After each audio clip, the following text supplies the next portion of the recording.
Two men, one dark desire, the urge to kill. Between them, Leonard Lake and Charles Ng murdered at least 11 people until a complete coincidence led to their capture.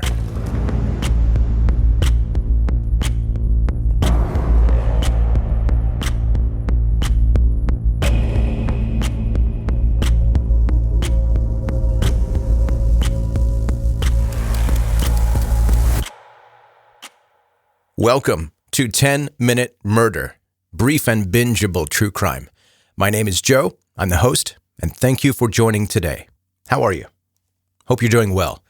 Me, thanks for asking. I'm doing okay, aside from the fact that I've been trying to get the words out of my head that are in a song, but aren't song lyrics. I know that sounds strange, so I'm just going to tell you what it is, and I hope that you don't judge me too harshly. It's understandable if you judge me a little bit, but all day, in my head, I've been saying this one thing, and a couple of times out loud, but Cash Money Records taking over for the 99 in the 2000. All day, I don't know what the deal is, but hopefully saying it out loud a couple of times will get rid of it. So I've heard that's a trick that you can do. If you've got song lyrics stuck in your head, you just do the whole song, sing the whole song, and then it'll go away. Hey, I'm super pumped that you've decided to listen to 10-Minute Murder today. And before we get going with your story, this is your reminder to subscribe. If you are new to this podcast, you'll always be able to find the show and never miss an episode if you become a subscriber. Also, connect with 10-Minute Murder on social media. If you have friends that like true crime stories, please let them know about this podcast. Links are in the show notes of this episode, as well as at 10minutemurder.com. Now to the story.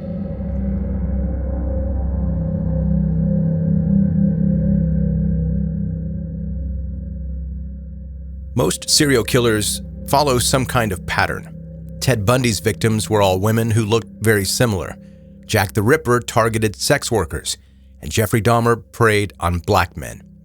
Nothing's more terrifying than a killer who doesn't follow any kind of pattern, killing any victim they can manage to subdue or abduct without planning or attempts to avoid investigation. In these cases, there's no way to feel safe. Anyone, literally anyone, is at risk, no matter the age, the gender, or the race. Well, I guess there is one thing more terrifying than a killer that murders without discrimination. Two of those killers, both cold-blooded sociopaths, working together. It's mind-boggling to imagine how one person could descend into the madness of serial killing, let alone how two sociopaths can meet each other and descend into a life of crime together. In the case of Charles Ng and Leonard Lake, two volatile and angry men came together and brutally ended the lives of 11 people, but they were rumored to have had up to 25 victims.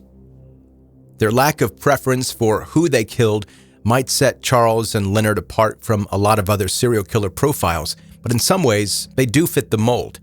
In serial killer cases, the killers often have a difficult or traumatic past that led them to a life of crime. Charles and Leonard both followed this pattern, but in very different ways.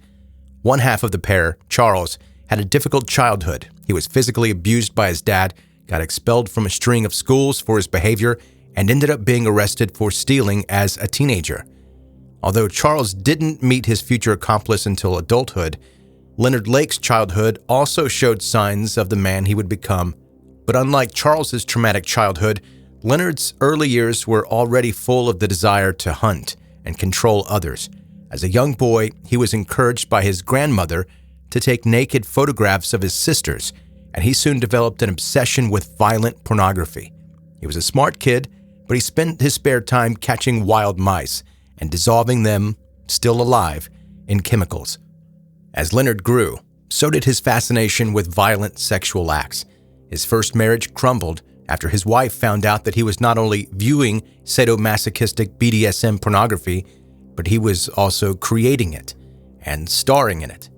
While Leonard was falling deeper into obsession with darker and more violent pornography, Charles was doing the same with his own bad habit, stealing. After he used false documents to join the Marines, he was caught in the act of stealing guns from the armory less than a year into his service. Leonard escaped after being arrested by the military police and fled to California. Then the two men met and began to fuel each other's madness. Both were obsessed with the idea of the nuclear apocalypse and Leonard had already constructed a survival bunker where he could live during the end of the world. Leonard briefly got arrested for his enormous stockpile of explosive devices and illegal firearms, and when authorities raided the property, they found Charles, who they sent back to the Marines. Both men were quickly released, Charles after he pled guilty, and Leonard after his bond was paid. At this point, it's suspected that Leonard was already a murderer, having killed his brother as well as a friend, Charles Gunner, whose identity he stole. Now, both Leonard and Charles were paranoid about being arrested, and they moved to an isolated cabin together. Leonard built a torture chamber, which he called a dungeon. With nobody around to stop them, the killing began. They didn't discriminate. Most serial killers have a type, but not these guys. It didn't matter if the victims were men or women, and it didn't matter if they were children. They even murdered people they knew, several of Charles's co-workers and the family who lived next door. The only clear pattern that emerged was that the duo had a preference for female victims, who they tortured and assaulted for days, whereas they were quicker to kill male victims and children. Maybe the craziest thing about Charles Ng and Leonard Lake is that despite killing people they knew, a risk that most serial killers avoided taking, they were caught because of nothing more than a random coincidence. Charles had continued his shoplifting habit, and he was caught attempting to steal a vise from a hardware store. He managed to run from the store on foot, but Leonard wasn't able to escape. When police asked to see Leonard's identification, they noticed something strange about the driver's license that he gave them.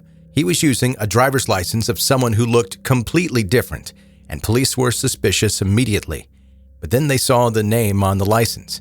It belonged to Robin Scott Stapley, a man who had gone missing weeks before. When they searched Lake's car, they found an illegal silencer fitted on the gun and arrested him. Before he could be brought to justice, Leonard did what he said he would always do if he got caught. He took a smuggled cyanide pill and died in custody. As soon as Leonard showed the cops a driver's license belonging to a missing man, he had sealed Charles's fate. And when he revealed his real identity in jail, the hunt for Charles Ng began. Unlike Leonard, Charles didn't try to avoid jail with suicide. Instead, he fled to Canada. Despite successfully fleeing the country, he didn't manage to resist his deep-seated urge to shoplift. When he was caught stealing from a department store, Charles resisted arrest and ended up shooting a security guard in the struggle. Once again, Charles was in custody, and during the time he spent in Canadian prison, American authorities were uncovering the true depths of crimes the two men had committed together. The more investigators searched the cabin and its surrounding property, the more evidence they uncovered. And although they didn't yet know who all the victims were, the death toll continued to grow. Buried near the dungeon where Leonard and Charles liked to torture their victims, there was an enormous pile of human bones that had been crushed and burned beyond recognition. It weighed 40 pounds. At bare minimum, that's 11 human skeletons. In reality, it was likely even more. So who were the victims? Charles and Leonard liked to steal from the people they killed, and so many of the items they owned, especially cars, were able to be used to identify them. A Honda belonging to a missing man named Paul Cosner, a truck and a gun both belonging to Robin Scott Stapley, the man whose driver's license had gotten them caught, a license plate registered to Lonnie Bond, a friend of Stapley's, and the biggest find of all, a childish treasure map drawn by the men showing where they had buried 2 large buckets in the yard. The first bucket was full of envelopes containing information and names of victims. If the contents of the first bucket were able to be believed, then Charles and Leonard's real number of victims isn't 11, it's at least 25. The second bucket was key in helping investigators to confirm the identities of victims, as well as a timeline of the crimes Charles and Leonard committed together. It's full of journals where Leonard had documented his life and crimes, as well as videotapes of Leonard and Charles torturing 3 women. The victims on the tapes were able to be identified as Deborah Dubbs, who had gone missing along with her husband and baby son in 1984, Brenda O'Connor, who was the girlfriend of another victim, Lonnie Bond, and a missing woman named Kathy Allen. None of the women on the tape survived, with some of the injuries inflicted on video making authorities certain that the wounds would have been fatal. There are many reasons why the crimes of Charles and Leonard are so terrifying, But for many people, the main reason is that there is no logic or pattern to follow. They chose risky victims, made very little effort to avoid getting caught, and they were still able to get away with torturing and murdering as many as 25 men, women, and children. To this day, Charles Ng is still on death row, but Leonard Lake escaped justice, and for the families of the unnamed and unconfirmed victims of the serial killer duo, there are still no answers.